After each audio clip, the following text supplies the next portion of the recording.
दोस्तों, आपका फिर से स्वागत है। आज हम इस वीडियो के माध्यम से महाभारत में देवताओं की भूमिका और उनके हस्तक्षेप के बारे में चर्चा करेंगे।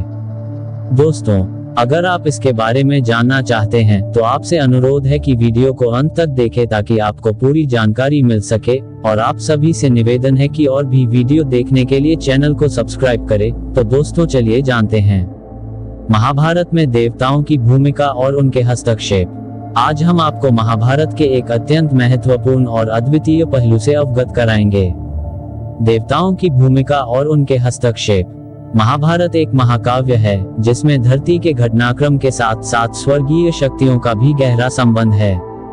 देवताओं ने महाभारत के विभिन्न चरणों में अपनी भूमिका निभाई, चाहे वह उनके आशीर्वाद, श्राप या युद्ध के निर्णयों में हस्तक्षेप हो।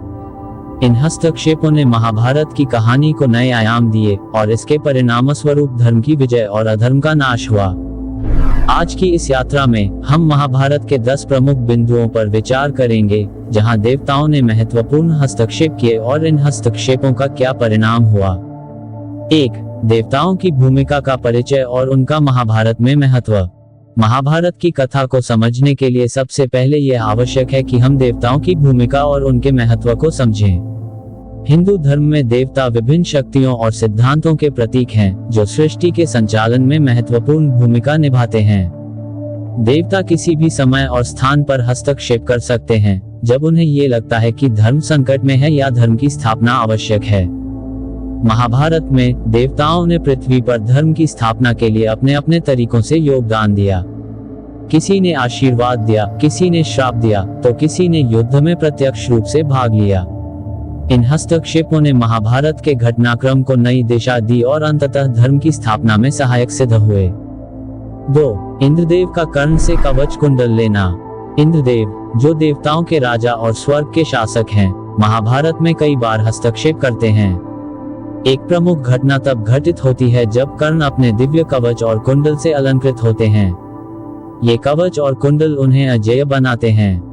इंद्रदेव को भली भांति ज्ञात था कि कर्ण की शक्ति पांडवों के लिए घातक सिद्ध हो सकती है। विशेष रूप से अर्जुन, जो स्वयं इंद्रदेव का पुत्र था, अर्जुन के लिए यह एक बड़ी चुनौती थी।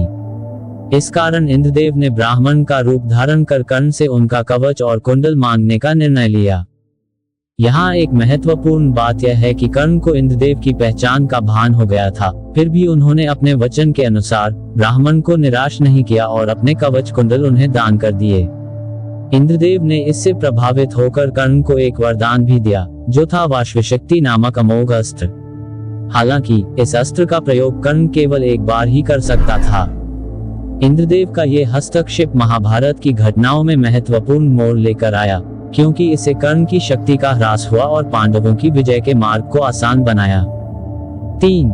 विष्णु के अवतार श्री कृष्ण का रूप में हस्तक्षेप। महाभारत में भगवान विष्णु ने श्री कृष्ण के रूप में अवतार लिया। श्री कृष्ण केवल एक कूटनीतिज्ञ नहीं थे, बल्कि वे धर्म की स्थापना के लिए धरती पर अवतरित हुए थे। श्री कृष्ण का हस्तक्षेप न केवल एक मार्गदर्शक के रूप में था, बल्कि वे खुद पांडवों के मित्र, दूत और सलाहकार भी थे। श्री कृष्ण ने कई मौकों पर पांडवों को सही दिशा में मार्गदर्शन किया। उनका सबसे महत्वपूर्ण हस्तक्षेप तब हुआ जब उन्होंने अर्जुन को कुरुक्षेत्र के युद्ध में गीता का उपदेश दिया।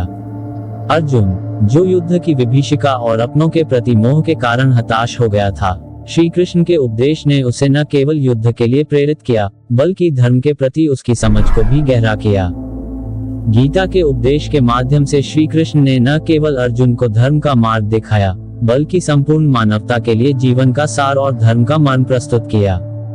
यह उपदेश महाभारत का सबसे बड़ा मोड़ था, जिसने युद्ध की दिशा और परिणाम दोनों को निर्धारित किया। इसके अतिरिक्त श्री कृष्ण ने दुर्योधन के समक्ष शांति प्रस्ताव भी रखा, हालांकि वह असफल रहा।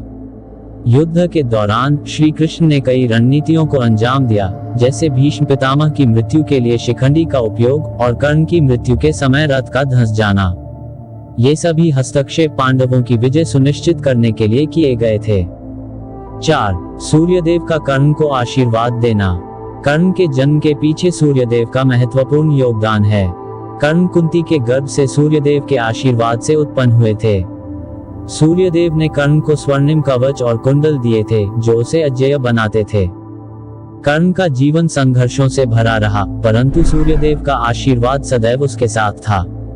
कर्ण ने अपने कवच और कुंडल को कभी नहीं त्यागा, क्योंकि उन्हें ज्ञात था कि यह उसकी रक्षा करेगा।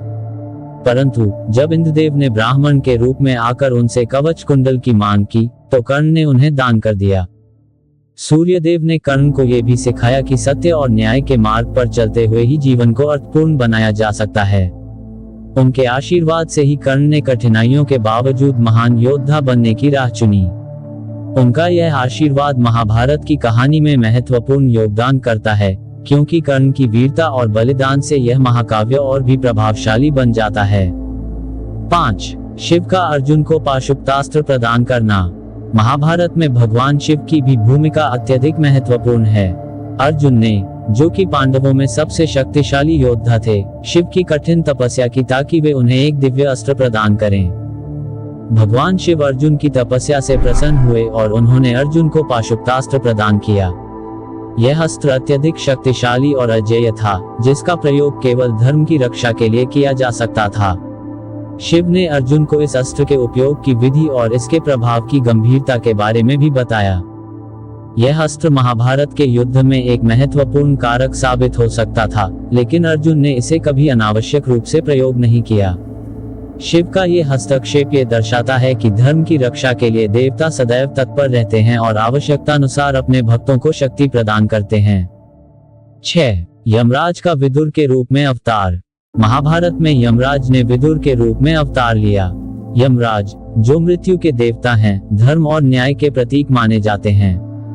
विदुर, जो कि कौरवों और पांडवों दोनों के आधिकारिक सलाहकार थे, विदुर ने सदैव न्याय और धर्म का पालन किया। विदुर ने अपने जीवन के हर कदम पर धर्म का साथ दिया, चाहे वह कौरवों के प्रति हो या पांडवों के प्रति। उन्होंने दुर्योधन को कई बार सलाह दी कि वह अधर्म के मार्ग पर न चले, लेकिन दुर्योधन ने उनकी एक न सुनी।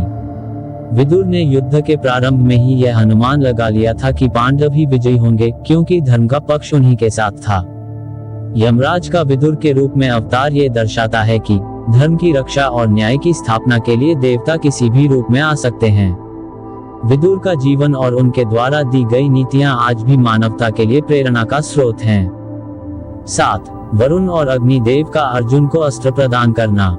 महाभारत के एक महत्वपूर्ण प्रसंग में, जब अर्जुन और श्री कृष्ण खांडव वन को जलाने के लिए अग्निदेव की सहायता कर रहे थे, उस समय देवताओं के राजा इंद्र ने उन्हें रोकने का प्रयास किया।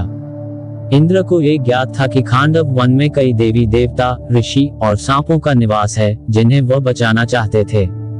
परंतु अग्निदेव, जो खुद अत्यंत भूख से व्याकुल थे, अग्निदेव ने अर्जुन और श्री कृष्ण से सहायता मांगी। अर्जुन और श्री कृष्ण ने अग्निदेव की सहायता करने का संकल्प लिया, परंतु उन्हें इंद्र का सामना करने के लिए शक्तिशाली अस्त्रों की आवश्यकता थी। इसी समय वरुण देव ने अर्जुन को गांडीव धनुष और अनंत बाणों का तरकश प्रदान किया। साथ ही उन्होंने अर्जुन को एक दिव्य रथ और अदृश्य कवच भी दिया, जो युद्ध में उसकी रक्षा करेगा। अग्निदेव ने अर्जुन को अग्न्यास्त्र प्रदान किया, जो आग से संबंधित था और अत्यधिक शक्तिशाली था। इस अस्त्र के माध्यम से अर्जुन ने खांडव वन को जलाने में सफल हुआ।